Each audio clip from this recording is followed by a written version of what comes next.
pas centré, hein. בפרט לרבנו הקדוש, צדיק יסוד עולם, נחל, נובע מכוחו רבנו, רבי נחמן נפגע שמחה, אנחנו נלמד זרקותו יגננו בישראל, אמן. Je te le laisse comme ça. בעזרת השם, סייעתא דשמיא. ערב טוב à tous, on va commencer בעזרת השם, סייעתא דשמיא, on va continuer nos enseignements dans cette période des 3 semaines dans laquelle on est, puisqu'on est la dernière semaine avant Tisha B'Av.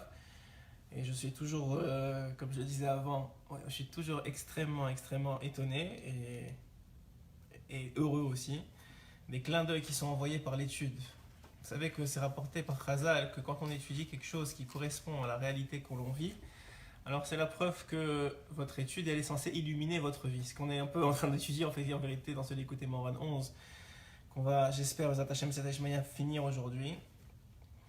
Et que ces paroles de Torah, premièrement, que ces paroles de Torah soient les Nishmat, mon grand-père, puisque c'est sa askara ce soir, que ce soit le Nishmat Avraham Bar Frecha, que ces paroles de Torah illuminent son âme et qu'elle le rapproche du Kisei Kavod. Et donc je disais que c'est toujours très beau de voir comment l'étude qu'un homme était capable de faire ou qu'un homme y fait, elle a une influence positive ou elle a une connotation avec la réalité que l'on vit en ce moment.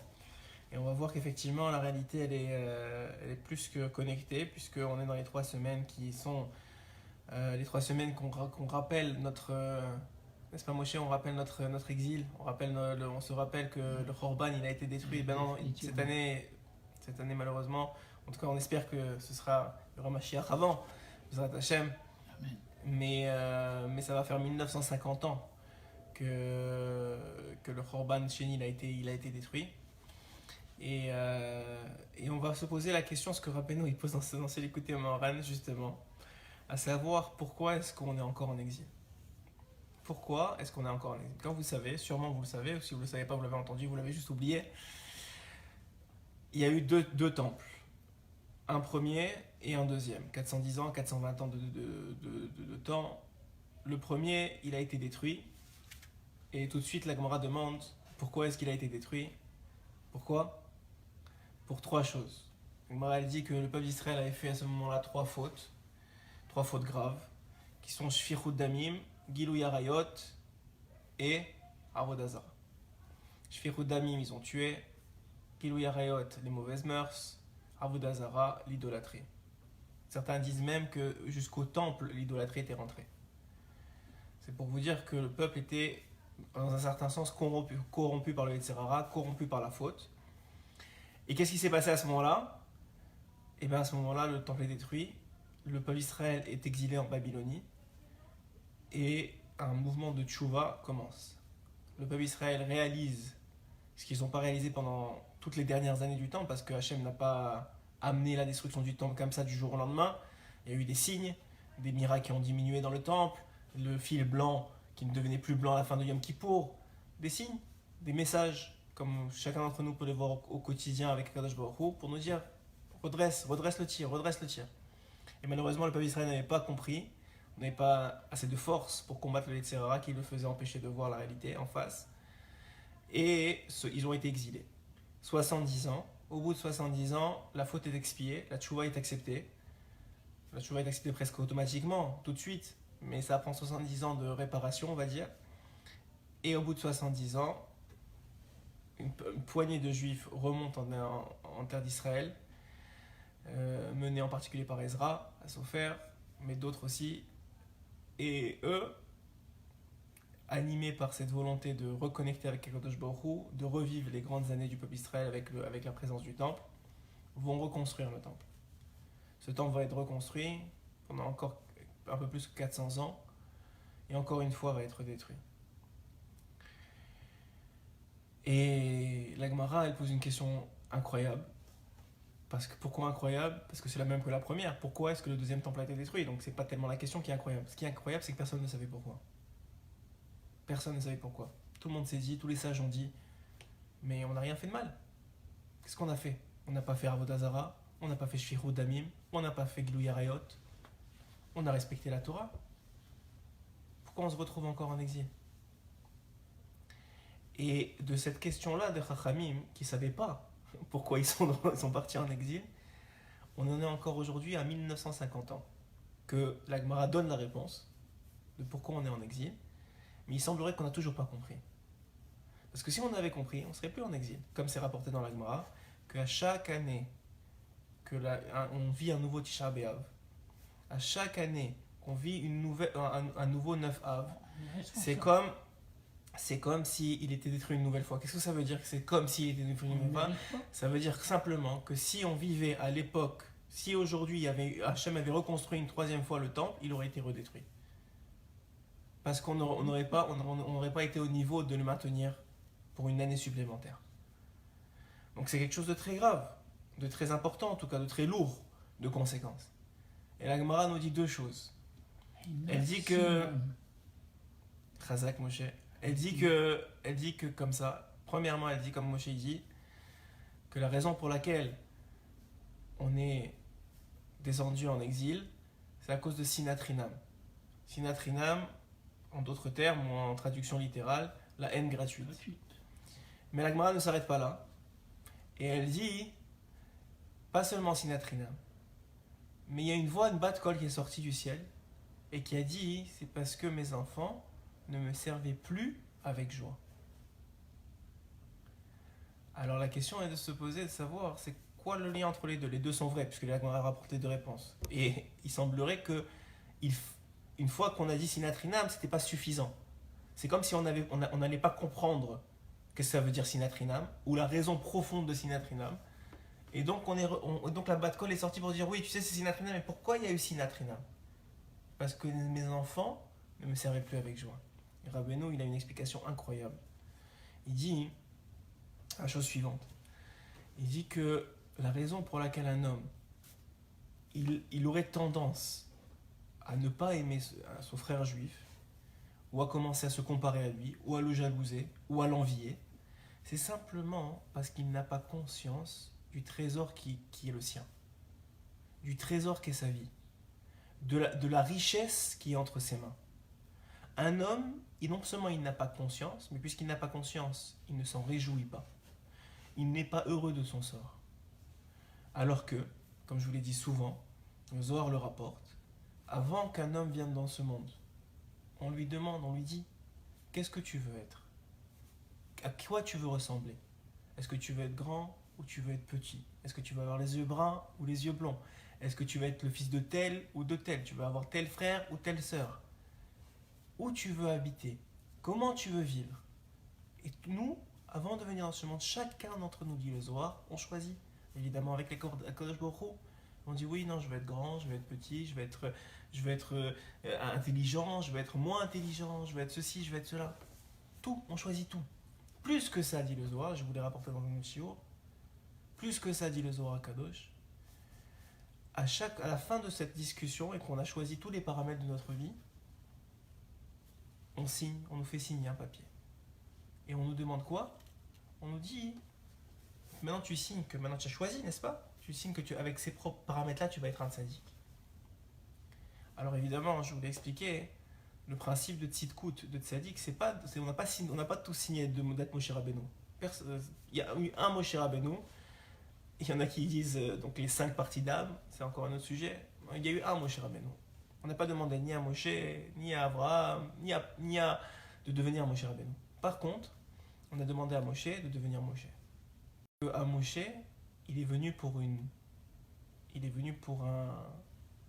mission. Et cette mission-là, tant qu'elle ne sera pas accomplie, il ne sera pas appelé tzaddik dans le ciel.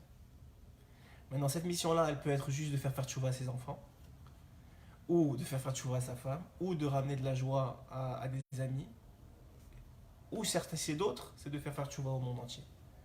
Certains, par exemple, sont revenus à cause, beaucoup dans notre génération, c'est ce que les Mekoubalim dévoilent aujourd'hui, beaucoup dans la génération sont revenus à cause de fautes de la brite, dans d'autres générations.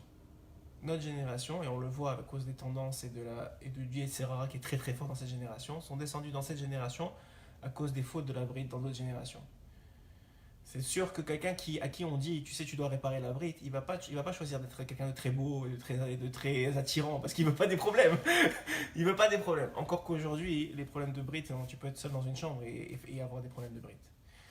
Donc, la réalité, elle est que chacun d'entre nous, on a notre puzzle de vie. Et il en manque. On a déjà, Baruch Hashem, puisqu'on est revenu plusieurs fois, on a déjà rempli beaucoup de cases. Beaucoup de pièces du puzzle sont déjà présentes. Il en manque quelques-unes. Dire à Benoît Kadosh, il y en a qui n'ont pas compris le système. Qu'est-ce qu'ils font? Ils vont chez le voisin, quand il n'est pas chez lui, et ils volent des pièces de puzzle. Et qu'est-ce qu'ils font toute leur vie? Ils essaient de rentrer les pièces du puzzle du voisin dans leur puzzle à eux. Mais ça marche pas, ça ne correspond pas. Ça ne correspond pas. À quoi ça sert de faire ça? C'est complètement stupide quand ça fait sourire Moshe, mais c'est vrai, c'est complètement stupide. Et les individus sont tellement stupides, le Yetzer Hara nous rend tellement bêtes, qu'effectivement, un homme toute sa vie va voir ce que la voiture de l'autre, ou pire encore, il va voir l'érudition de l'autre. La voiture, c'est encore un bas niveau, mais on va voir l'érudition, le parcours, la femme, les enfants de l'autre. Et ça fait en sorte, ou le fait que quelqu'un aime partir en Israël et pas moi, ou quelqu'un il a réussi ça et pas moi. Et qu'est-ce qui va se passer? Ça va créer ce qu'on appelle une sinatrinam. Alors ça peut être un très bas niveau, comme par exemple entre les élèves de Rabbi Akiva, où il y avait seulement un manque de respect de l'autre, de la Torah de l'autre. Ils étaient déjà très grands, mais il y avait ce manque de respect de l'autre. Et la Torah ne peut pas se transmettre comme ça. Ou bien un très haut niveau, comme la vraie jalousie. Et ça, c'est la raison pour laquelle on est encore en exil. C'est-à-dire que l'individu, il n'est pas conscient de la richesse que Hachem lui a donnée. Que chaque chose, chaque détail dans sa vie est faite pour lui, pour son tikkun, est un cadeau, une réparation pour sa réparation, et surtout une richesse pour atteindre la plus grande des richesses, qui s'appelle le fait que Olam Haba, il va être connecté définitivement avec Akadosh Baruch Hu, son âme va pouvoir profiter pour l'éternité d'Hachem et de la lumière d'Akadosh Baruch Hu. Mais Rabbeinu, il ne s'arrête même pas là. Il va encore une étape en arrière. Dans l'écouté Moran 7, qu'on a étudié déjà, puisqu'on est au 11 maintenant, si vous vous rappelez, pour ceux qui ont étudié avec moi, au début de l'écouté Moran 7, Rabbeinu, il donne la réponse, il donne une autre étape. Donc on a dit déjà, la Gemara donne deux réponses, et Rabbeinu les explique. Premièrement, Sinatrina. Rabbeinu, tu dis, il y a une bat-colle qui est venue avant. Après cette réponse-là, il y a une bat-colle qui est venue, et qui a dit, c'est à cause qu'ils n'ont pas servi avec joie. Ça veut dire quoi? Ça veut dire que quelqu'un qui n'est pas joyeux de sa vie ne peut pas servir à Kadosh avec joie. Et si ici quelqu'un n'est pas joyeux, il ne peut pas aimer les autres. Mais il ne peut pas aimer les autres. Quelqu'un qui n'est pas joyeux, exactement, il n'a rien à donner. Exactement, parce que quelqu'un qui est malheureux en lui, il est tout le temps replié sur lui-même, il est toujours vide. C'est comme ce qu'on avait expliqué la dernière fois, c'est comme un puits vide. Qu'est-ce qui rentre à l'intérieur? Des serpents et des scorpions. Un puits plein d'eau, il n'y a pas de scorpions, mais il n'y a pas de serpents. Un puits plein de Torah et plein de vie et plein de joie. Alors à ce moment-là, lui, il n'y a pas la place pour les scorpions. Mais celui qui malheureusement est malheureux, il est replié sur lui-même, il voit que les défauts de sa vie, il ne comprend pas le message d'Hachem et le parcours qu'il a à parcourir. Et son puzzle, qui lui manque peut-être juste une pièce, peut-être, il voit pas tout le reste du puzzle qui est accompli. Alors lui, il ne peut pas donner, il peut pas être celui qui va être mashpia sur les autres. Et donc effectivement, il se retrouve à vouloir être Mekabel malgré lui, à recevoir malgré lui. Et ça va devenir problématique et ça va entraîner la sinatrina. Maintenant, avant ça, avant le fait d'être pas joyeux, qu'est-ce qui fait qu'un homme n'est pas joyeux? Rabbeinu va le dévoiler dans l'écouté Moran 7. On fait une transgression, mais c'est pas grave. Il dit ici, Da, sache. Je vous ai dit à chaque fois que c'est écrit dans l'écouté Moran, Da, sache, c'est que Rabbeinu il est parti dans le Olam Atzilut, qui est ce qu'on appelle le monde de l'émanation, qui est un monde où le bien et le mal n'existe pas. Il n'y a que du bien. C'est-à-dire que le mal n'existe pas.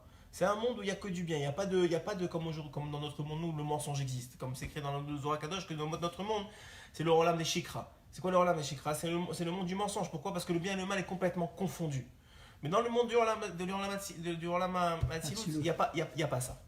Donc Rabbeinu, quand il dit Da, il vient te dire, ne crois pas que ce que je vais te dire maintenant, qui a l'air complètement banal, c'est quelque chose de banal.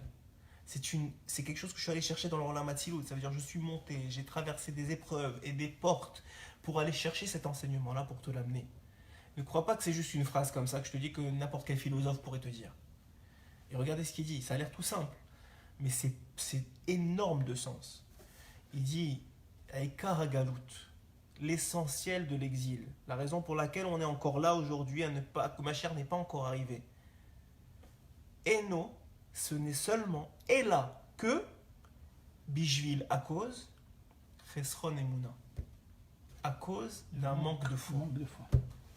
La raison pour laquelle Manque de foi manque en de foi. lui, Ah, c'est une très bonne question que tu poses, Moshe. en les autres et Ou en en Dieu. Hachem. Premièrement, on va essayer d'expliquer ça et le lien avec les deux autres éléments qu'on a pris, et après ça, je répondrai à ta question. Premièrement, qu'est-ce que ça veut dire? Donc, il est en train de nous ouvrir une porte extraordinaire. Il dit, c'est seulement à cause de ça. La raison pour laquelle Mashiach n'est pas encore venu, c'est parce que le peuple d'Israël n'a pas encore assez rempli le quota de foi qu'il doit avoir en Hachem. Maintenant, le quota de foi qu'on a en Akadosh Baruch Hu, pour répondre à ta question, la Emouna qu'on a à Hachem, c'est elle qui donne la force de croire en soi. Quelqu'un qui ne croit pas en Hachem, sachez-le, quelqu'un qui ne croit pas en Hachem ne peut pas véritablement croire en lui. Pourquoi? Parce que, alors vous me direz, mais il y en a plein qui ont réussi, ils se sont crus, etc. Alors la réalité c'est que, comme tu dis, c'est que du show. Exactement, c'est que du pipeau. Pourquoi? Parce qu'ils te montrent qu'ils sont très confiants, etc. Mais ils sont évidemment à l'intérieur angoissés, stressés, parce qu'ils connaissent leurs lacunes. Et leur problème, c'est que eux, ils croient être responsables de tout, ils croient gérer tout, ils croient être capables de tout gérer. Et donc quand ils connaissent leurs lacunes, et ils voient qu'ils sont capables, que tout c'est sur leurs épaules, en vérité, il n'est qu'une question de temps avant qu'ils s'écroulent. Ou intérieurement en tout cas. Et en réalité, quelqu'un qui n'a pas de foi complète en Akadosh Baruch Hu, et qui n'a pas une émouna parfaite en Hachem, il ne peut pas avoir confiance en lui. Donc les deux sont liés, pour te répondre à ta question. Mais pour revenir sur le sujet, le principe, il est quoi, hein? Il est que cet exil-là, c'est à cause d'un exil de émouna. C'est à cause d'un manque de foi. Un manque de foi parfait en Kadosh Baruch Hu. Si on avait une foi parfaite, si on voyait Hachem dans chaque situation, dans chaque événement, et qu'on savait, parce qu'il y a différents niveaux de foi, un, qu'il existe et qui gère le monde. Deux, qu'il est dans chaque situation, chaque étape, chaque élément, et la représentation, et la représentation. Qu'il parle avec nous, c'est la troisième étape. Mais surtout que tout ce qu'il fait, tout dans les moindres détails, c'est pour simplement nous aider à compléter notre puzzle, c'est-à-dire à nous rapprocher de lui, et que c'est pour notre bien absolu éternel. Quelqu'un qui a ancré en lui ces quatre concepts que je viens de vous dire, il a une émouna parfaite en Hachem, tout le temps, et c'est un travail, même les plus grands travaillent chaque jour sur la émouna. Même les plus grands, le Ramban, il le dit dans un de ses commentaires sur la Torah, il dit la émouna, c'est un travail quotidien, parce que Yetzirara, il t'attaque, pour te faire oublier la présence d'Akadosh Baruch Hu, pour te faire oublier que c'est pour ton bien qu'il fait les choses, pour te faire oublier que tout ce qu'il veut c'est ton bien et qu'il veut te rapprocher de lui, tout ça, tout le temps. Et tout ça, c'est sur une base d'un manque d'émouna. Maintenant, c'est pour ça que le Baal Shem Tov HaKadosh, il a dit, il y a maintenant plus que 200 ans, qu'il n'y aura pas de guerre de Gog et Magog. Il n'y aura pas de guerre de fin de temps. Qu'est-ce que ça veut dire quand il a dit ça? Il a dit il n'y aura pas de guerre physique, mais il y aura une guerre spirituelle. Et cette guerre spirituelle, ce sera une guerre de Emouna. C'est ce qu'il a dit dans l'image où il a dit il y aura Hachem qui et bien sûr qu'on le voit. Et il y aura Hachem qui secouera la corde à linge sur laquelle le peuple d'Israël est accroché, et il veut juste voir qui va tenir bon. Qui va rester accroché à cette corde-là jusqu'à la venue du Mashiach. Et de là, Chachamim, ils expliquent quelque chose de très très beau. Le Baal HaTanya, il le rapporte aussi. L'Admor HaZaken, il dit comme ça. Il dit que il donne une sorte de machal. Il dit que la raison pour laquelle on a compris, on est en exil. Alors c'est vrai que c'est un exil physique, que pour la plupart, même ceux qui disent qu'effectivement on a retrouvé Eretz Israël et on a tous les signes de la Géoula avec les fruits qu'il donne, etc.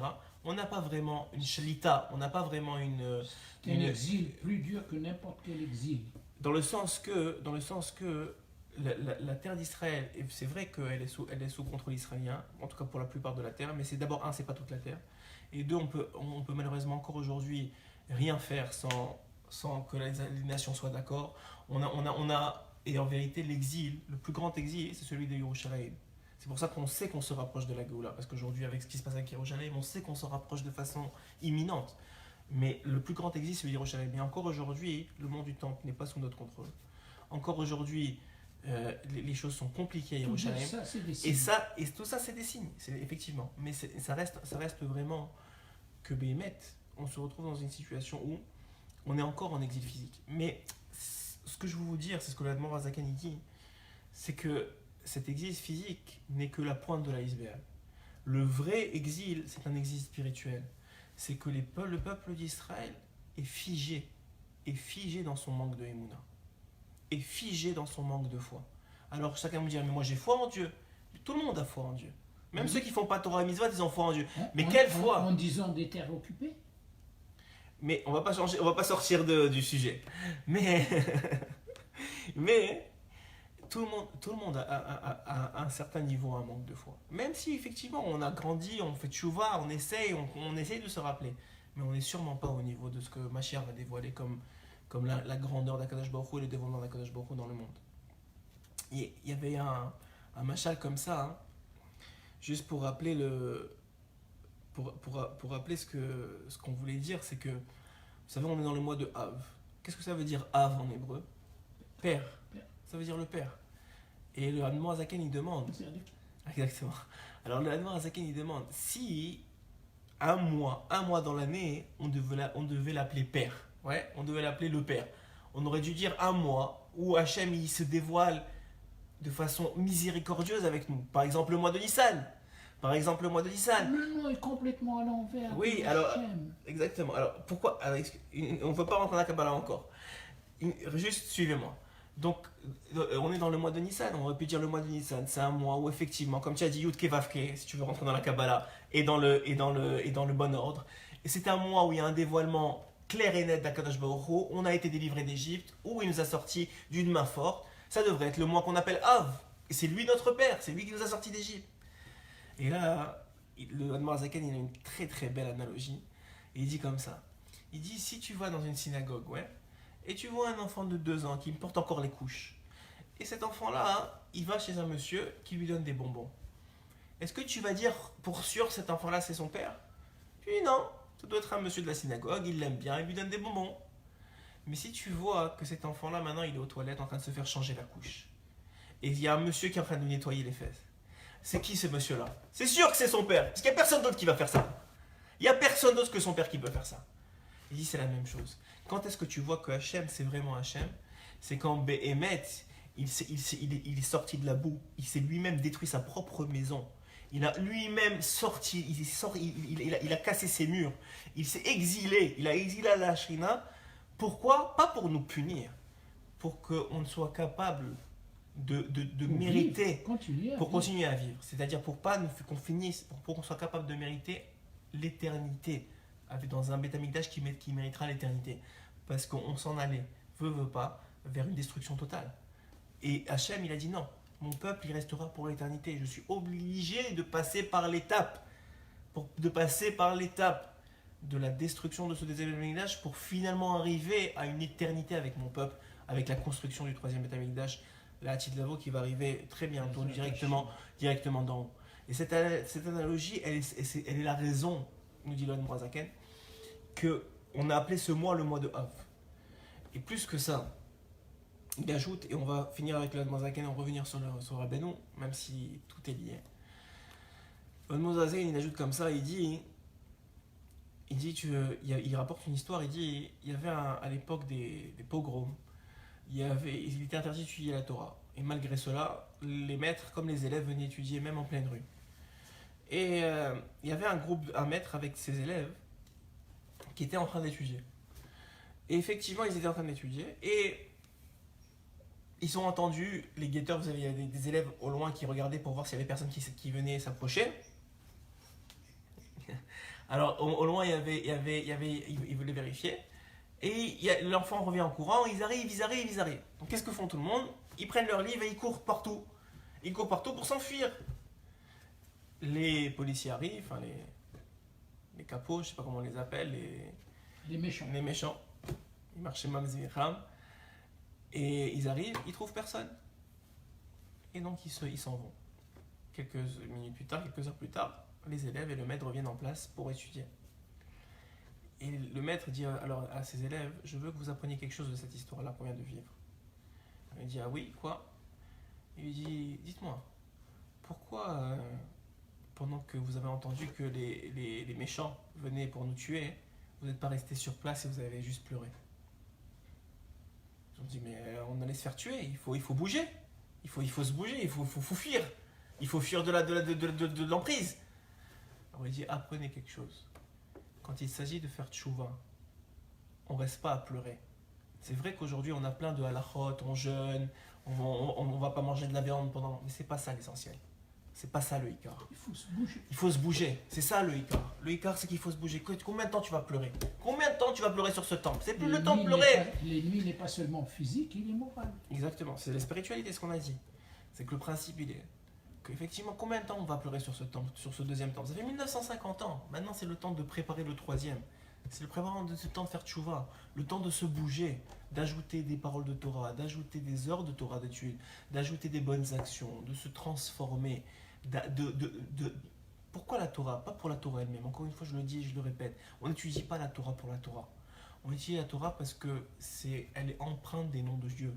Elle est empreinte d'une énergie positive qui a, plus que tout au monde, la capacité de changer le cœur de l'homme. Et en haut, sachez-le. Et c'est même pas moi, je vous dis, le Zohar le dit, le Hari le Kadosh le dit. Et aujourd'hui, même les Goïm. Il y a quelqu'un qui me disait ça vendredi. Je suis tombé sur quelqu'un qui m'a raconté qu'il est tombé sur une femme Goya, une femme non juive donc, et qui fait des voyages astrales. Des voyages astrales. Et bon, eux, ils n'ont pas le droit de monter dans certaines sphères, mais ils montent dans certaines sphères. Elle est vivante. Ils montent dans certaines sphères. Et elle-même te dit, en haut, il n'y a pas de place pour la haine, il n'y a pas de place pour la jalousie, il n'y a pas de place pour le mal. Il y a de place que pour l'amour, le bien, le respect, c'est tout. Et plus tu en as, plus tu es capable de monter. Effectivement, eux, ils ne sont pas capables de monter au niveau... Elle dit elle-même, il y a des niveaux que je ne peux pas atteindre parce qu'elle n'est pas juive. Mais il n'empêche que c'est la clé de tout. Rabbeinu, il a dit, pourquoi on s'appellera Breslev? Parce que c'est Bassar Lev. Je vais faire de votre cœur un cœur de chair. Parce que c'est tout ce qui compte à la fin des temps. Entre parenthèses, le Vas-y, Moshe. Harizal, Oui. c'est la montée. Pourquoi nous, les Juifs, on n'est pas rentrés en Israël après l'an 1000, tout de suite après? Il y a de ça presque 1000 ans. Ouais. Il a dit, pourquoi ils ont entendu? Alors on va répondre aujourd'hui. En plus que ça, on va répondre. Parce que c'est la quatrième partie. Je me suis arrêté à la Emouna, mais à la source du manque de Emouna, il y a ce que va répondre ici dans l'écoute. On n'a même pas encore commencé à écouter mon réponse, mais c'est la réponse. C'est pour ça que je suis tombé de ma chaise quand j'ai vu ça. Mais Maître, j'étais waouh. Parce que je préparais le shiur pour aujourd'hui. Et on est à une semaine de Tisha B'Av. On est dans la destruction du temple. On est dans le fait de se rappeler. Et se rappeler, c'est pas arrêter de manger de la viande. C'est vrai que ça fait partie de la halakha. Mais ceux qui mangent de la viande, ils continuent à rigoler, qui continuent à voir n'importe quoi. À quoi ça sert, j'ai envie de dire? Il faut se bouger. On n'est pas supposé étudier la Torah si tu veux pas être heureux. Mais on te dit de diminuer... La joie. Non, pas diminuer Mais la joie sans avoir juste... Effectivement. Alors, je ne vais pas perdre trop de temps dans le principe. Donc, on a dit que dans ce Inyan, là, il faut de se bouger et de comprendre tout le Mahalar qui nous a amené à la source de la faute. Parce que si on repère c'est quoi la source, on la transforme et tout le reste va suivre. La Emouna, la joie, et après ça, la Vatrinam. Tout est un enchaînement d'événements et de sentiments. Donc je voudrais vous expliquer que à la fin des temps, et même d'en haut, c'est-à-dire dans les mondes de vérité, la connaissance s'acquiert relativement très facilement. C'est-à-dire quelqu'un qui aura investi un minimum de temps et d'efforts et de sincérité dans l'apprentissage de la connaissance dans ce monde-ci, il aura le temps dans les mondes supérieurs de développer ça à l'infini. C'est pour ça que Rabbeinu, il conseille énormément de lire, même des fois sans comprendre ou sans investir énormément d'efforts dans le maximum de livres de Torah et d'enseignements de Torah et de différentes du Orach Chaim HaKadosh, de toutes les tendances possibles pour avoir cette clé qui nous permettra au monde à venir de l'ouvrir et de pouvoir développer à l'infini ces connaissances-là. Mais l'essentiel, c'est pas cette étude-là, même si elle est nécessaire, je le dis plusieurs fois, c'est ce qu'elle est capable d'apporter. C'est-à-dire que quelqu'un qui cherche à étudier, il cherche à se transformer. Il cherche à transformer son cœur. Il cherche à enlever les clipotes, les écorces de son cœur. Parce que c'est ça qui va déterminer le niveau de fréquence qu'il va atteindre dans le monde futur. Si tu permets, oui, allez-y. Le manque des Emouna crée une dichotomie comme si on avait l'Alzheimer. On n'est plus en contact avec l'esprit d'Hachem. Exactement. Et à ce moment-là, il n'y a pas, Il n'y a pas de connexion. Il n'y a pas de flux. Exactement, il n'y a pas de flux de connexion entre lui et Hachem. Donc ce que dit Ça Rabbi devient Moshe, physique quasiment. effectivement. Et donc pourquoi j'en viens là, hein? Parce qu'il y a... Alors on va commencer... Voilà, donc là je vous ai fait une introduction. Pour tout ça, c'était juste une introduction. À ce que on va finir finalement l'écoute Moran 11, j'espère, si on a le temps. Et vous allez voir ce que l'écoute Moran 11 va nous ouvrir comme nouvelle porte. En plus du 7 qu'on a dit que c'était la Emouna le problème. On va voir comment on va arriver à réparer le manque de Emouna, qui va arriver, ce manque de Emouna qui va être réparé, va réparer le manque de joie. Et ce manque de joie qui va être réparé, va réparer la Sinatrinam. Et ce manque de Avatrinam qui va être réparé, va amener le Mashiach. Et regardez ce qu'il va dire. Veze bechinat halacha vekabbalah. Ça, c'est l'aspect de la halacha d'un côté, donc la loi juive, et de la Kabbalah, c'est-à-dire ce que le Ari Kadosh a dévoilé, qui est les secrets de la Torah. Kabbalah hi bechinat ishtachavu l'Hashem adrat kodesh. La Kabbalah, elle fait référence au verset de Tehillim qui dit prosternez-vous devant Hachem avec grande sainteté. Et les rachet tevot de ce verset-là, c'est Kabbalah justement. Les rachet tevot, si vous prenez Ishtachavu l'Hashem be'adrat kodesh, alors vous allez voir que le He final c'est Ishtachavu, que le Lamed de Kabbalah c'est donc l'Hashem, que Behadrat c'est le Kabbalah, le Bet de Kabbalah, et Kodesh c'est effectivement le Kaf de Kabbalah. Donc dans ce verset-là, on retrouve la Kabbalah. Pourquoi dans ce verset-là spécifiquement? Parce que la Kabbalah c'est quoi? Qui est capable, même si on l'étudie, et il y en a malheureusement des non-juifs qui l'ont utilisé à des mauvaises fins, mais qui est capable vraiment d'en sortir l'essence? C'est quoi le but de la Kabbalah? C'est pas de connaître les secrets pour les secrets, c'est justement de encore plus purifier son cœur, parce qu'on est capable de connecter encore d'un plus grand niveau avec Hachem. Et ça, c'est seulement quand on est capable de se prosterner Be'adrat Kodesh, quand on est capable de se prosterner devant Hachem avec sainteté. En vérité, quelqu'un qui atteint la Kabbalah, c'est quelqu'un d'extrêmement saint. Et quand je parle de Kabbalah, c'est la vivre, c'est pas seulement la connaître. Parce qu'aujourd'hui, elle est effectivement répandue, même des gens peu fréquentables en connaissent certains aspects, mais ça sert à rien. Ça leur fait plus de mal que de bien. Ça leur fait plus de mal. La personne qui touche à la Kabbale, elle est atteinte d'une joie, on dirait d'une pureté de joie. Alors cette pureté de joie dont tu parles, puisque tu étudies toi la Kabbalah, cette pureté de joie dont tu parles, elle n'arrive seulement à celui qui est préalablement Kodesh. Celui qui n'est pas Kodesh et qui étudie la Kabbalah, sache-le, ça lui amènera plus de tsarot et plus d'angoisse et plus de stress que le contraire. Tu touches à un endroit spécial. Voilà, alors on continue. Ce n'est pas Kodesh qui veut, c'est Hachem qui choisit qui est Kodesh. Ah, Chazak, très bien. Tu dis. Très bien, on va arriver à ça. N'avance pas les choses. Alors gardez ton opinion. Rachet tes votes, et ensuite de ça, on a d'un autre côté la halacha. La halacha qui, elle, est censée être suivie par chaque juif. Donc, elle n'a pas de prérequis. La halacha, c'est tout ce que tous les juifs, quel que soit son niveau, est censé atteindre et est censé respecter. Et c'est pour ça que le verset que Rabbi nous rapporte pour définir la halacha, c'est Ha'ariru l'Hashem kol ha'aretz. Ha'ariru l'Hashem kol ha'aretz, c'est acclamer éternel d'une façon joyeuse. L'acclamation, c'est quand on est joyeux. Donc la joie, c'est pour ça que Rabbi nous dit la joie, il n'y a aucune raison de ne pas être joyeux dans ce monde. Il n'y a personne qui a le droit de ne pas être joyeux. Même si tu es au plus bas du plus bas, sache que Hachem il t'aime, sache que Hachem il veut ton bien, sache que Hachem il veut te rapprocher, et ça seulement ça doit te rendre joyeux. D'être juif, ça doit te rendre joyeux. Et ça, c'est tout le peuple d'Israël, quel qu'il soit, qui doit mériter ça, et qui doit atteindre ça, et qui doit vivre ça. Et c'est pour ça que Ha'ariru l'Hashem kol ha'aretz, rachetez votre, les premières lettres de ce verset-là, Ha'ariru l'Hashem kol ha'aretz, donc acclamer d'une façon joyeuse Hachem toute la terre, ça, les rachetez votre, ça donne halacha. Si tu prends les premières lettres de ce verset-là, ça donne la halacha, parce que la halacha c'est pour toute la terre. Donc il y a ces deux niveaux-là, un niveau de Kedusha, qui est un niveau, on va dire, d'une élite du peuple d'Israël, qui a atteint un certain niveau de sainteté, qui lui atteint la Kabbalah. Et il y a la halacha, qui est respectée par tout le monde. Et dans ces deux niveaux-là, c'est les deux niveaux de gloire d'Akadosh Baruch Hu. Et Rabbeinu, il explique que le niveau de halacha est plus grand que le niveau de Kabbalah. Pourquoi? Parce qu'en vérité, le niveau de halacha, sachez-le, il contient la Kabbalah. Comme le dit le Etz Chaim dans son introduction, le Rabbi Chaim Vital, l'élève du Ari Akadosh, il dit dans son introduction, il dit que ne croyez pas que les sages de l'époque de la halacha, donc les Amoraïm et les Tanaïm qui ont instauré la halacha, puis finalement le Shulchan Aruch, ne croyez pas qu'il ne connaissait pas la Kabbalah. Bien sûr qu'il la connaissait sur le bout des doigts. Et aucune halakha n'a été décidée en tant que loi si elle n'était pas en accord parfait avec la Kabbalah. La Kabbalah, le terme de la traduction de Kabbalah, ça veut dire miroir. Le miroir de quoi? Réception, mais aussi miroir. Miroir de quoi? Miroir du monde d'en haut et du monde d'en bas. Que tout ce qui est fait en bas a un impact sur le haut. Et tout ce qui est en haut, en vérité, vient influencer le bas. C'est le shefa du bas, ce qu'on a expliqué la dernière fois. Et donc ici, ce qui est dit, c'est qu'il y a ces deux aspects-là, qu'on a déjà vu dans un autre aspect qu'on appelait l'unification d'en haut, l'unification d'en bas au début du Likutei Moharan, qu'on appelait le Shema Israël et le Baruch Shem Kevod Malchuto, qui sont deux aspects d'unification, un pour le monde d'en haut et un pour le monde d'en bas.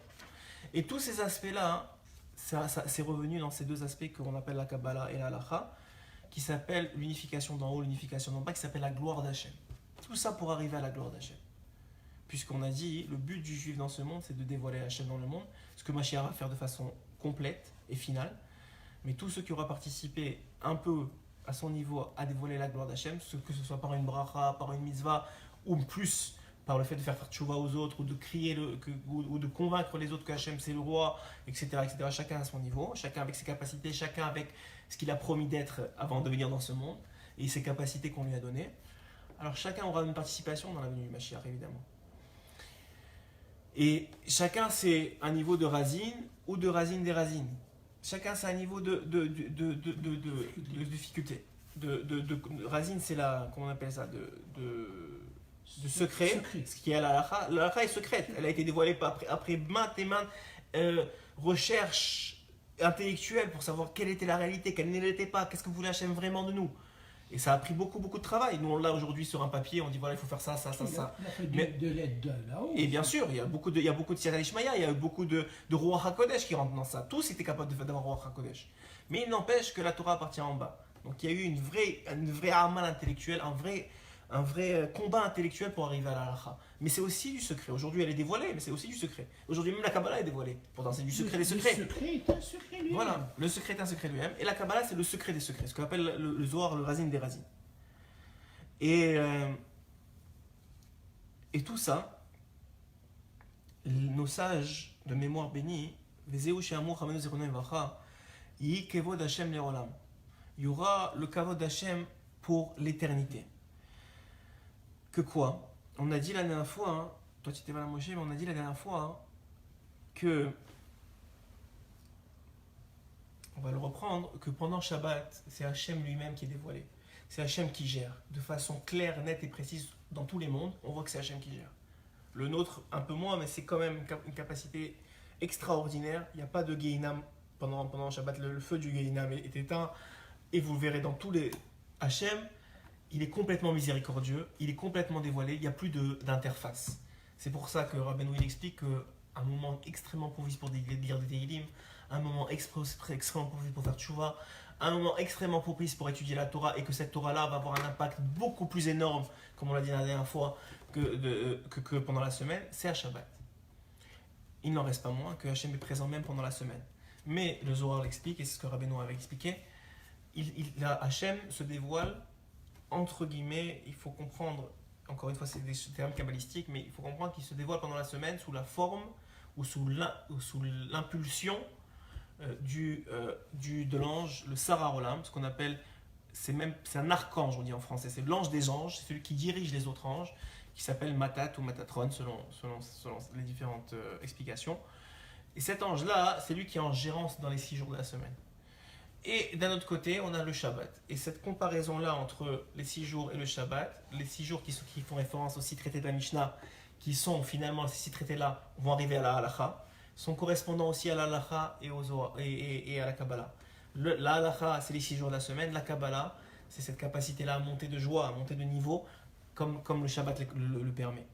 Et on avait dit aussi que c'est écrit dans la Halakha que certains du peuple d'Israël vont avoir des relations avec leurs femmes permises pendant la semaine, et les tzadikim d'un très grand niveau vont en avoir que de Shabbat en Shabbat, comme le dit le Harizal, excusez-moi, que le meilleur moment pour concevoir des enfants, c'est le soir de Shabbat, le vendredi soir. Pourquoi? Parce que pourquoi? Aussi après Chatzot, c'est encore un plus haut niveau, mais on va dire le soir de Shabbat. Pourquoi? Parce que le Harizal explique que c'est le moment où il y a des unions en haut entre les différents univers. Et de la même façon qu'il y a des Les âmes unions, kadosh. il y a des unions en haut entre les différents univers, c'est l'impulsion pour que des âmes de énormément kadosh descendent dans le monde et d'avoir des gdusha. Mais même eux, dit le Hatzraïm, rapporte le Rabbeinu Akadosh, qui béhémet gama gdolim, même ceux-là, même ces grands, que eux, c'est leur zivoug, leur union, elle se fait que Shabbat. C'est-à-dire qu'ils ne sont dans un niveau de Kabbalah, ils sont à un niveau de Gdusha, ils sont à un niveau extraordinaire dans le peuple d'Israël. Même eux, Rakmi Shabbat, les Shabbat, il dit Rabbeinu, Gam lahem yizrirat Torah shel shmirat abrit. Même eux pourraient être attaqués par le problème de la brite. Et il faut qu'ils y fassent attention. Malheureusement. Malheureusement ou heureusement, parce qu'en vérité, celui qui combat ça, une fois que ce combat-là va être fait, ça va être terminé. Chez Ishmeru et Atzmam, que eux, on leur demande de faire attention à eux-mêmes, même dans cet aspect-là. Kemo shekatu veshameru bene Israël et Shabbat. Écoute, regarde, c'est très beau ce qu'il dit. Veshameru bene Israël et Shabbat. Dans Shemot, c'est un verset de Shemot. Veshameru bene Israël et Shabbat. Il dit, c'est quoi Veshameru bene Israël et Shabbat? Alors regardez bien, et c'est un commentaire ici du Rav Kramer que j'ai retrouvé. Alors que voilà, il dit, mais en vérité c'est directement lié ici. Rachetevot, voilà c'est ce qui est écrit, ce que Rabbeinu il dit en vérité. Je pensais que c'était un commentaire, mais en vérité c'est directement dans Rabbeinu. Veshamero ben Israël Shabbat, Rachetevot, les premières lettres de ce verset-là, Bia. C'est quoi Bia? C'est l'union conjugale. Donc quoi? Donc le Shabbat, Veshameru ben Israël Shabbat, ça fait Bia. Attendez, on n'a pas fini, attends. Veshameru ben Israël Shabbat, donc faites attention, le Shabbat à la Bia. C'est ce que dit Rabbeinu. Même le Shabbat, il faut faire attention à l'union. Comme on voit Bakavanot, et c'est d'un très grand niveau. Et c'est pas le niveau de tous. Et c'est pas certains, on leur demande pas ça. Et la plupart, on leur demande pas ça. Et même s'ils le font, peut-être ça va être négatif pour eux. Mais à certains du peuple d'Israël, ils vont atteindre ce niveau-là, effectivement. Et effectivement, ça va être bénéfique, ça va être bénéfique pour tout le peuple d'Israël. Et même eux, il faut faire attention. Même si eux, ils font leurs zivouk de Shabbat en Shabbat, ils s'unissent seulement de Shabbat en Shabbat, malgré ça, ils doivent faire attention, ils doivent avoir une shmira, comment on dit shmira, se garder, protéger. Voilà, de Bechina et Shamero. Kol sheken aktanim, à plus forte raison, les petits, comme nous, chez Bechina des Sha'in, que eux, ils sont de l'aspect de l'herbe. Alors il va expliquer comme ça. Il explique, je pense que il y a ce qu'on appelle les arbres. Quand est-ce que, ah voilà, je vous ai pas dit, quand est-ce que ce verset-là, Veshameru ben Israël et Shabbat, il est sorti? Alors ce verset-là, non, pas ce verset-là, excusez-moi, le verset qui dit Yekevod Hashem Leolam. Ce que je vous ai dit tout à l'heure, qui est que le verset qui dit que le Kavod Hashem soit partout. Alors à ce moment-là, il y a le Sarah Olam, donc Matatron, il a dit Beshara Shamar Kadosh Baruch Hu Lailanot Leminehu. Lorsque Hachem il a dit aux arbres, excusez-moi, il a dit aux arbres de se reproduire. Ils se sont unis ensemble, selon leur type d'arbre. Ils n'ont pas fait des mélanges. Ouais. Ils ont fait selon leur type d'arbre. Ouais. Ma ilanot shehem gevorim ve'en techufim. De la même façon que eux, un arbre, que eux, les deux arbres, ils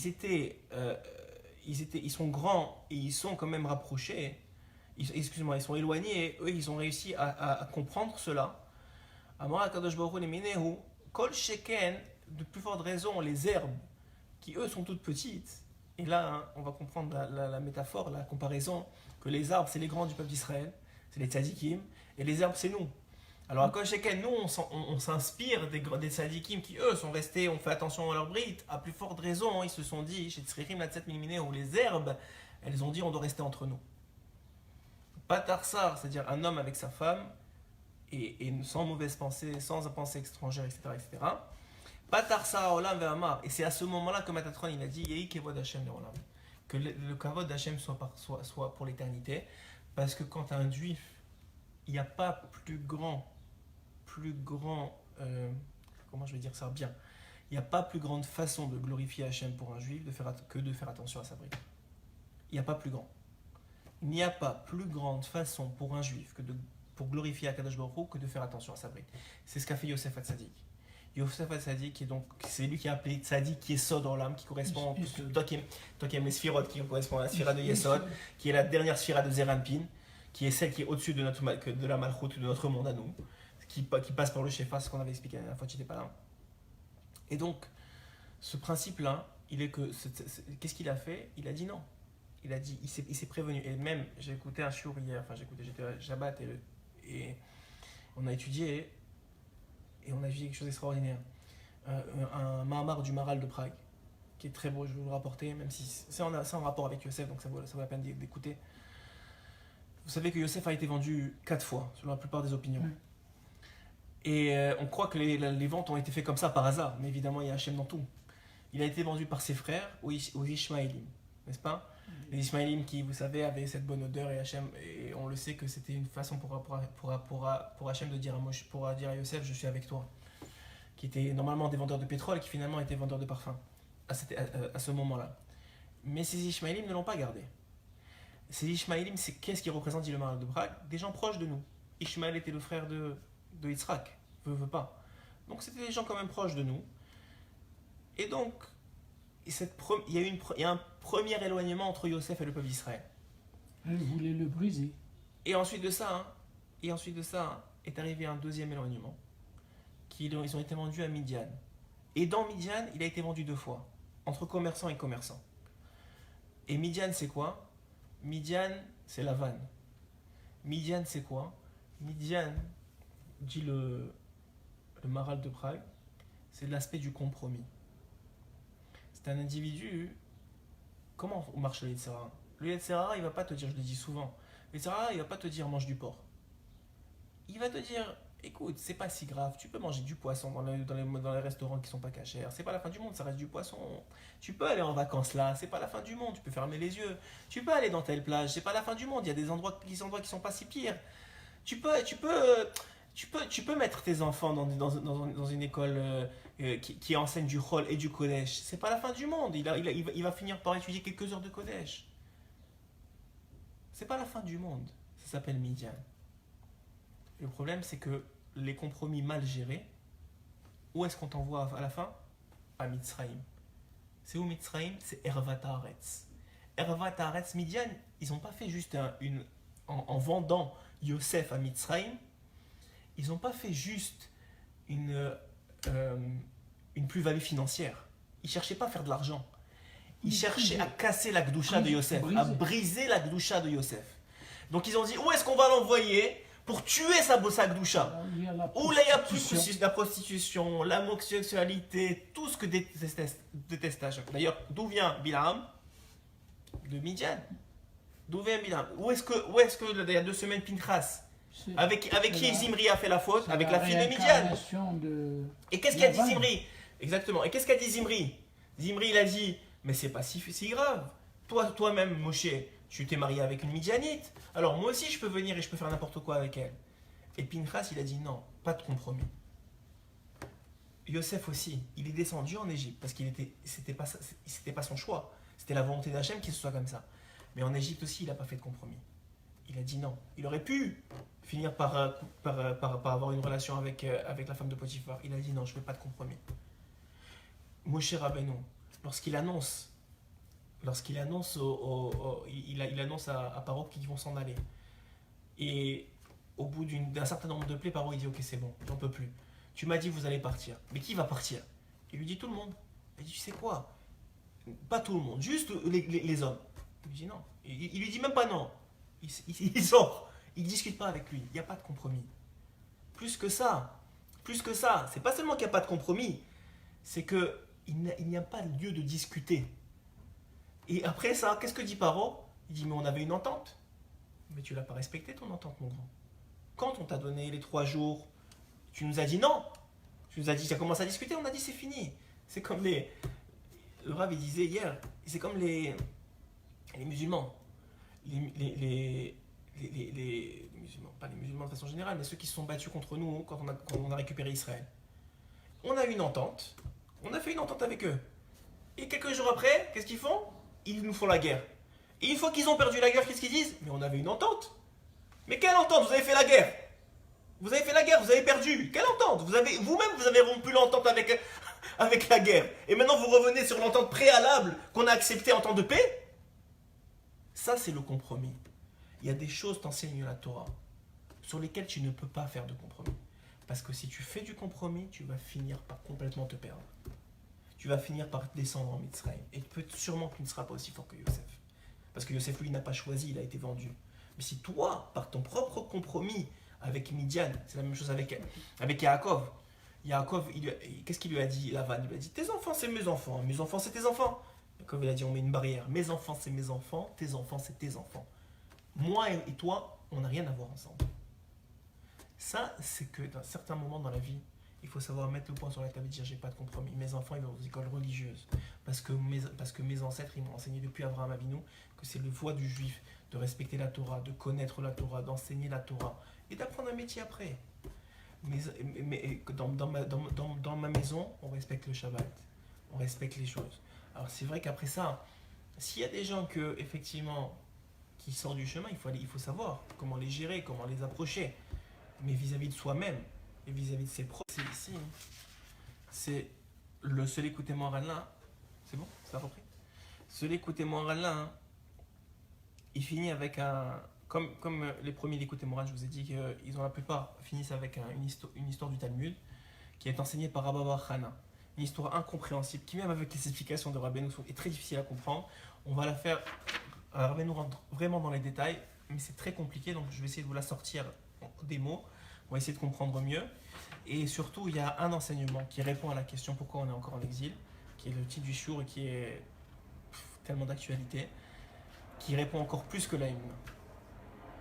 Et regardez ce qu'il va dire. Rabba Bar Hana, je vais vous. Donc c'est écrit, c'est de l'araméen. Alors nous voyageons une fois dans un bateau. Et nous vîmes, alors ça c'est ce que la Gemara elle dit, c'est l'histoire de Rabba Bar Hana. Nous vîmes cet oiseau qui se dressait dans l'eau et l'eau elle lui arrivait jusqu'aux chevilles. Et tandis que quoi, sa tête elle se trouvait dans les firmaments, dans le ciel. Et on a compris quoi? Qu'il n'y avait sûrement pas beaucoup d'eau, puisqu'elle lui arrivait jusqu'aux chevilles. Et qu'est-ce qu'on a voulu faire alors? Dit Rabba Bar Hana, on a voulu descendre notre bateau pour aller se rafraîchir. On s'est dit, c'est pas beaucoup d'eau. Jusqu'à qu'il y a une voix céleste qui est sortie et qui a dit, ne descendez pas. Il y a une hache qu'un charpentier, c'est-à-dire quelqu'un qui coupe du bois, dit le Rashbam sur ce commentaire, dans son commentaire sur la Gemara, c'est quelqu'un qui coupe du bois. Il a laissé tomber dans cette eau-là, ça fait 7 ans. Et elle n'a toujours pas touché terre. Tellement l'eau est profonde. Mais pas seulement que l'eau elle est profonde, elle va aussi très très très vite. Donc elle ne laisse pas la hache descendre, puisque avec le courant de l'eau, le tourbillon de l'eau, la hache n'arrive pas à toucher terre. Et Ravashi, il dit à ce moment-là, cet oiseau, c'était Ziz Zadai, on va expliquer c'est quoi. Comme il est écrit dans le verset, c'est écrit dans Baba Batra, c'est versé dans le verset des Tehillim, dans le chapitre 50, verset 11. Là, c'est écrit Ziz Sadai Aimadi. Donc, on retrouve ce Ziz Sadai, mais on ne sait pas c'est quoi. On va dévoiler c'est quoi aujourd'hui. Que est avec moi. Ziz Sadai est avec moi. Aimadi. Qu'est-ce que c'est? On ne sait pas. Alors, on va expliquer. Rabbeinu va nous dévoiler que tout ce qu'on vient de dire dans ce côté moral, c'est l'explication de ça. Et on va voir. Il dit que l'oiseau qui avait ses pieds dans l'eau et la tête au ciel, cet oiseau-là, c'est la parole. Pourquoi? On sait que les oiseaux, toute la journée, on les entend. Ouais. Plus que ça, la Torah nous apprend que lorsque quelqu'un avait fait du Lachon Hara, il était atteint de la lèpre. Oui, la Lachon Hara, qui est l'un des aspects de la Sinatrinam, il était atteint de la lèpre. Et pour expier sa faute, il devait amener des oiseaux au temple. Pourquoi? Alors le Zohar nous dit que celui qui parle répare celui qui a parlé. C'est-à-dire que l'oiseau, contrairement à ce qu'on croit, à ce que beaucoup croient, il parle mal. Mais en vérité, c'est pas vrai, il parle très bien. La plupart des oiseaux font des louanges, ces piaillements sont des louanges à Kadosh Baruch Hu. Donc en vérité, l'oiseau, il a une très belle parole qui répare la mauvaise parole que l'homme il a eue, c'est pour ça qu'il amène des oiseaux au temple. Entre parenthèses, juste pour que vous compreniez. Donc l'oiseau dont on parle ici, c'est la parole. La parole du juif qui est capable qui est très basse, parce qu'elle vient de toi, elle vient d'un homme qui est sur la terre, mais dont la prière, par exemple, peut monter énormément haut. C'est ce que dit la Gemara dans Masechet Brachot. Il y a une chose au monde qui est précieuse, qui se tient devant le Kisei HaKavod, et que les hommes, mais Alzelimba, ils dénigrent. De quoi s'agit-il, dit la Gemara? De la Tfila. La parole du juif, elle a un pouvoir extraordinaire. Elle monte jusqu'au Kisei HaKavod. Elle traverse tous les mondes, tous les empêcheurs, tout ce que tu veux, elle peut monter. Elle peut. Des fois, elle n'a pas de mérite de monter, mais elle peut. Et ça, c'est la parole. Cet oiseau-là, c'est la parole. Qu'est-ce qu'il faisait là avec cet oiseau-là? Il avait les pieds par terre, comme on a dit, avec de l'eau. Ouais, l'eau qui était au niveau des chevilles. Et ensuite de ça, il avait donc cette... parce que c'est très compliqué à comprendre, et il avait la tête en haut. Et donc, c'est quoi cette eau-là? C'est que la parole, autant qu'elle est capable de transpercer les cieux, elle est aussi vecteur de méchanceté et de bassesse. Elle peut faire du lachon hara, du motzi shemra, elle peut faire un mauvais nom à quelqu'un. Elle est vecteur de plein de choses. Donc c'est vrai que les pieds, même si c'est pas grand chose, mais les pieds sont dans l'eau, c'est-à-dire ils sont dans cet esprit-là qu'elles peuvent être très très bas. Mais en même temps, elle peut être porteuse de beaucoup d'espoir et elle peut être porteuse de beaucoup de délivrance. C'est ce que dit Rabbeinu, que l'arme du Mashiach, c'est quoi? Dit Rabbeinu, écoutez Moran 2, la parole. C'est ça l'arme du Mashiach. Alors nous, il dit, il dit, nous, on a compris qu'il n'y avait pas beaucoup d'eau. Il n'y avait pas beaucoup d'eau. Et donc pourquoi? Ça veut dire quoi? Ça veut dire quoi qu'il n'y avait pas beaucoup d'eau? Alors, il dit qu'on a compris qu'il était possible de glorifier facilement Akadosh Baruch Hu, puisqu'il n'y avait pas beaucoup à dépasser. On était capable que la parole facilement monte en haut. Hashem Bisrut Rabbeinu, il dit, il y a une voix céleste qui est sortie et qui a dit ne descendez pas là-bas. Pourquoi? Parce qu'un homme, pour glorifier Dieu, on l'a expliqué, et c'est là la clé de Shiur d'aujourd'hui, écoutez bien. Un homme, pour glorifier Dieu, il doit, comme on a dit, être capable de contrôler sa brite, ça c'est ce qu'on a dit.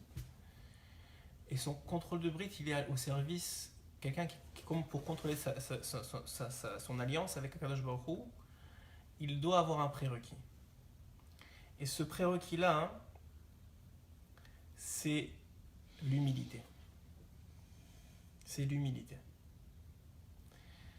D'ailleurs, la brite et l'humilité sont très très reliés. Quelqu'un qui croit, par exemple quand il arrive à la contrôler, que c'est par son propre mérite, il n'a rien compris. Plein d'exemples dans la Gemara. Un sur Rabbi Akiva, des grands Tanaïm qui se sont vantés de pouvoir contrôler cette Sérara-là et qui sont finis par, tu me fais le signe, qui ont fini par monter à l'arbre derrière. Il faut savoir une chose, ce que les grands tzadikim ont compris, c'est que c'est un cadeau de contrôler sa brite. C'est un cadeau. Comme tu disais que la gdoucha c'est un cadeau, c'est un choix. Contrôler sa brite, c'est un cadeau. Il faut prier, pleurer, supplier pour ne pas tomber dedans. Et c'est un cadeau. Et quelqu'un qui comprend ça, il fait preuve d'énormément d'humilité. Peut-être de la plus grande humilité. Mais il y a un autre type d'humilité qui s'appelle descendre faussement. Quelqu'un, par exemple, il y avait un exemple comme ça, vous savez, il y a certains corps de métier sont plus orgueilleux que d'autres. Et certains médecins ou chercheurs, ou je sais pas, ils vont dire ah, moi je suis médecin. Dans chaque discussion, au bout de 2 minutes, tu sais qu'il est médecin. Ou qu'il est chercheur, ou qu'il est avocat, je sais pas, selon ce qu'ils veulent. Et ça s'appelle de l'orgueil, évidemment, mais c'est de l'orgueil un peu basique. C'est de l'orgueil, tout de suite, il y a les lumières qui s'allument, c'est un orgueilleux. Mais il y a un orgueil beaucoup plus fin. D'ailleurs, encore une fois, c'est pas qu'il faut pas dire que d'être médecin, mais il faut. S'il y a on est dans un avion, il y a quelqu'un qui se meurt et on appelle un médecin, il dit non, excuse-moi, moi je peux pas dire que je suis médecin, je suis humble. Ouais, ça s'appelle plus de l'âme, ça s'appelle aussi de l'orgueil. Celui qui se cache alors qu'on a besoin de lui, ça s'appelle aussi de l'orgueil. Et ça, c'est ce qu'il dit ici, celui qui descend, celui qui veut descendre alors que c'est pas sa place. C'est le plus haut niveau d'orgueil en vérité. Quelqu'un qui se fait modeste alors que c'est pas sa place. Il fait modeste parce qu'il sait que l'orgueil, c'est mauvais, c'est mal vu aux yeux des gens. Les gens, ils aiment les gens modestes. Alors moi aussi, je vais être modeste. Mais c'est pas ta place. La modestie, c'est trouver sa place. On l'a expliqué dans plein de C'est shiurim. un péché. que si on a besoin de toi et tu te déclares. Ça, c'est encore une chose. Même pas ça. Je vous parle, ça, c'est l'exemple du médecin qui est dans l'avion. Mais plus que ça. Rabbi Bachana dit on a voulu descendre. On a voulu tomber. On s'est laissé avoir. On a cru que c'était pas tel en haut. Donc on a voulu descendre. On a voulu se faire modeste. Mais c'était pas notre place. Et heureusement, on a eu une siata d'Ishmaïa. On a eu une aide du ciel. Qu'une voix, elle est sortie. Elle a dit ne descendez pas. Hein. Parce que c'est très, très, très, très profond. Et cet orgueil-là, il est beaucoup plus difficile de s'en sortir que de d'autres, que de remonter que d'autres. Et alors il dit ici, une voix céleste elle est sortie. Et là, il y avait la hache du charpentier. C'est quoi ce charpentier-là? C'est Akadosh Baruch Hu lui-même. Et Akadosh Baruch Hu, il a envoyé cette hache-là, et à cause de tout ça, de la profondeur et de la vitesse de l'eau, elle n'est pas encore descendue. C'est que le seul qui peut descendre vraiment à ce niveau-là, c'est Akadosh Baruch Hu lui-même. Hachem, lui, il peut descendre dans cette eau-là. Il peut descendre dans ce niveau-là de dire, moi, je suis en dessous. Mais toi, hein, reste à ta place. Reste à ta place. N'usurpe pas. N'usurpe pas. C'est bien, c'est vrai. Tiens, vous avez raison, c'est vrai, exactement ça. Parce que ça veut dire quoi que Hachem, il est humble? Alors, c'est quoi cette hache-là? Alors, je ne vous rentre pas dans les détails, mais Rabbeinu il explique, mais c'est très compliqué, que dans le terme hache qui est utilisé dans la Gemara qui s'appelle Hatsina, ça fait référence aux habits. Et je ne vous fais pas le lien, mais vous le verrez peut-être dans l'écouté moral, pour ceux qui veulent l'étudier en plus en profondeur. Les habits de Dieu, c'est une forme d'humilité. Que Hachem, il se dévoile les jours de la semaine par un ange qui s'appelle Matatron, c'est une forme d'humilité.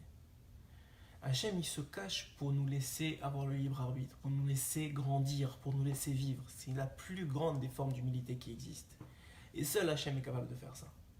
Seul Hachem est capable de s'oublier. Lui qui est capable d'exploser le monde en une seconde, de se dévoiler en un quart de seconde. Il est capable de rester des milliers d'années, 1950 ans cachés. On remarquera que le béguet peut être trahison. Exactement. Alors on voit, c'est dans les deux sens. Et on voit quoi? Que Kadosh Baruch Hu, il se cache pour nous laisser grandir, pour nous laisser évoluer, pour nous laisser avancer. Et 7 ans, c'est écrit que même 7 ans, de quoi s'agit-il de ces 7 ans-là?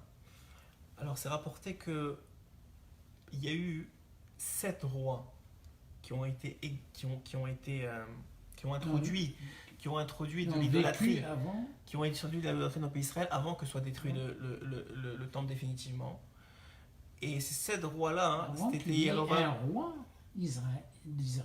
Non, mais pas seulement, c'est pas ça que je veux dire ici.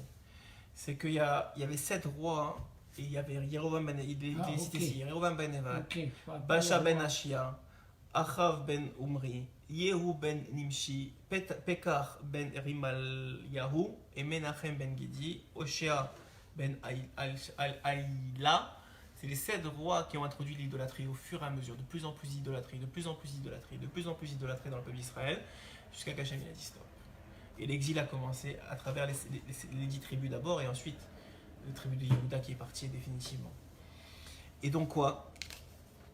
Alors je vais vous lire ça, et c'est la réponse à le peuple juif.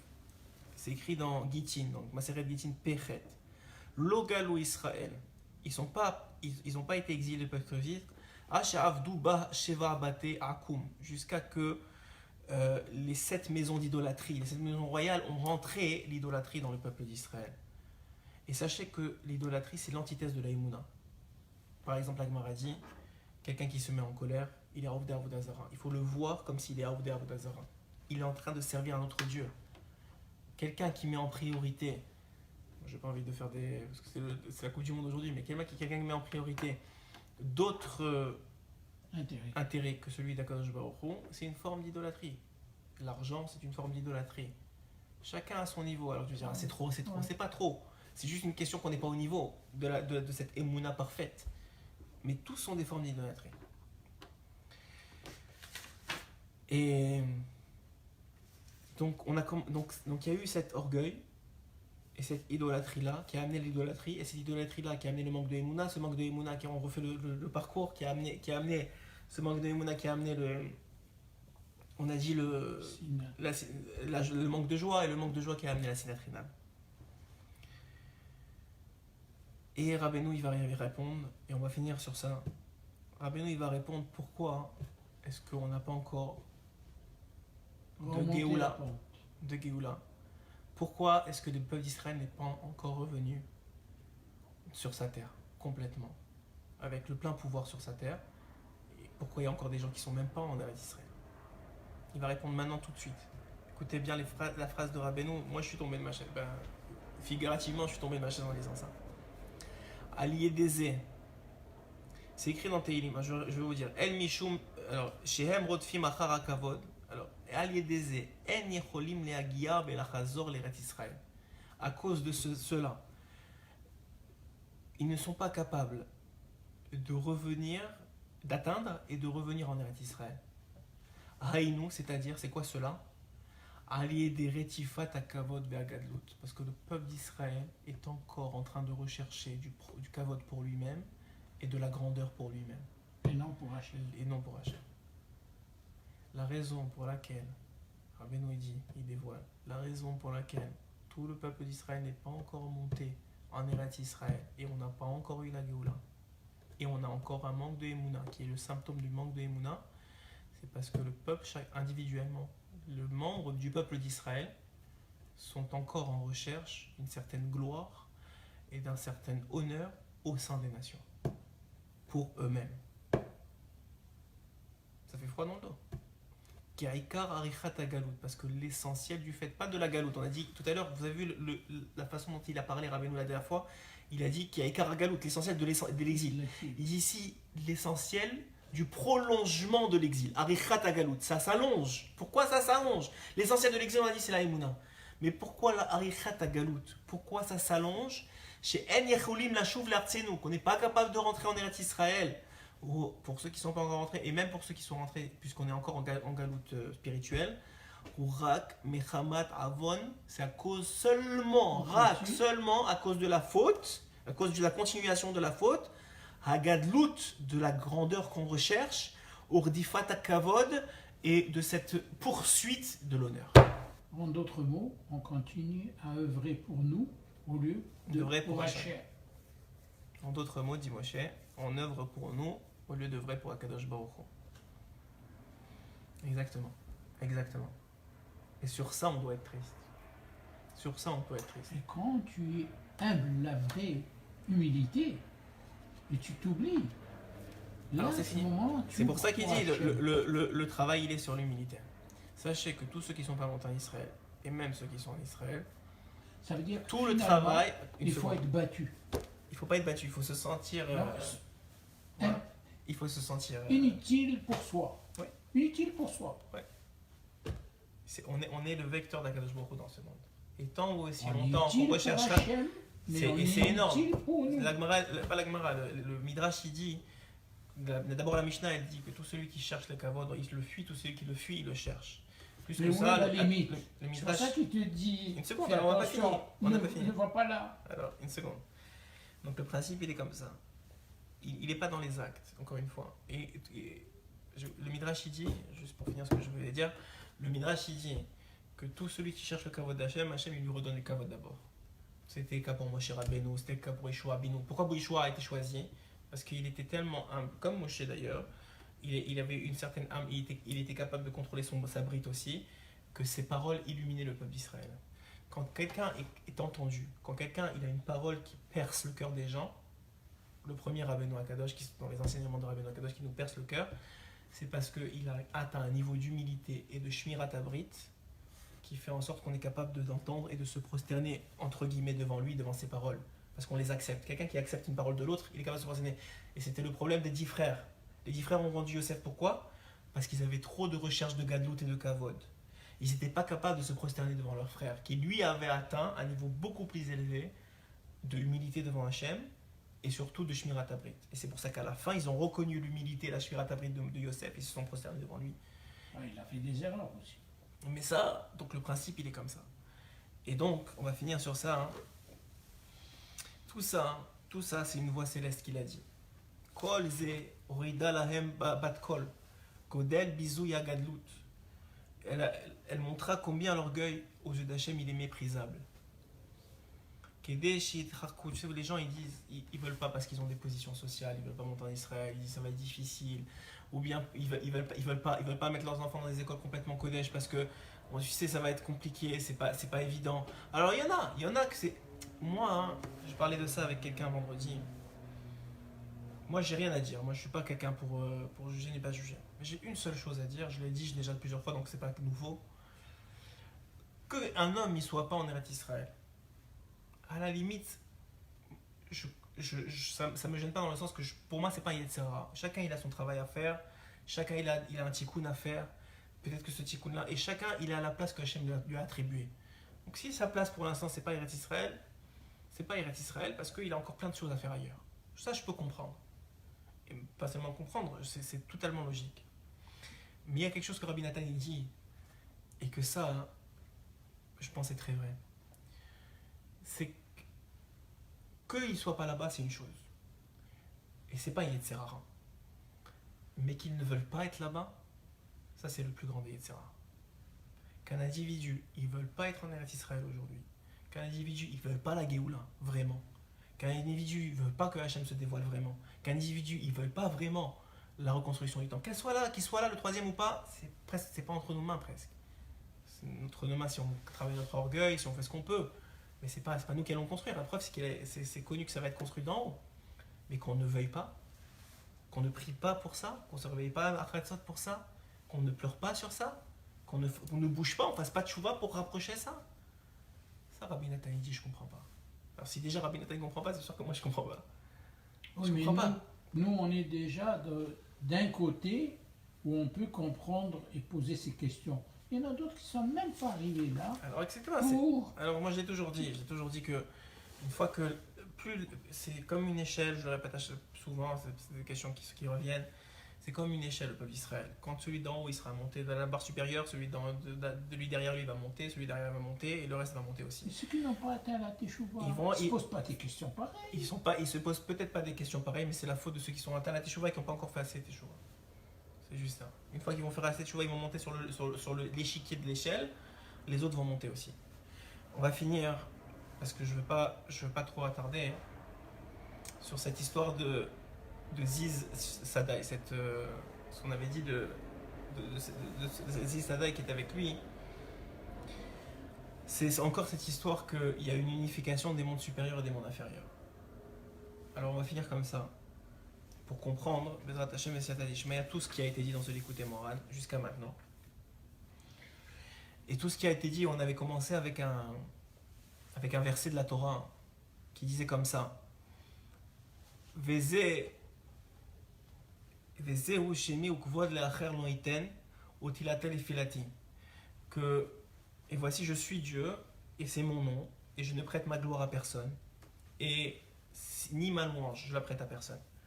Ça veut dire quoi? Je suis Dieu, ça veut dire tout le monde sait en haut que c'est Dieu. Ici, il est encore caché, mais en haut, c'est l'unification supérieure, ce qu'on appelait le Shabbat, ce qu'on a appelé